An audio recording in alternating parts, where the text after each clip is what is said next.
Yes. Ang tanong ko po dito, ito bang kumpanya na to ay capable na humawak ng malalaking projects, mga kababayan ko? Tuloy. Mapili ko ba yung kamag-anak ko? Kung pwede lang pumili ng kamag-anak, papalitan ko yung kamag-anak ko. Oh, naku.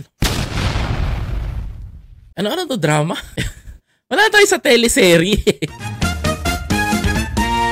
Pwede mo ba idahilan sa taong bayan yun na pagkatapos na makakuha ng 7.5 billion peso na project na nakaupo ka na sa pwesto bilang SP ta senador ka? Pwede mo bang sabihin na pwede mo lang palitan yung pamilya mo?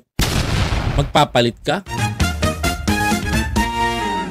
Hindi, yun ang tanong ko ha. Kasi para sa akin kung talagang gusto mo palitan yung pamilya mo, nung binubuo pa lang nila yung construction na yung CLTG na pinangalan pa sa'yo, di sana pinalitan mo na yung tatay mo.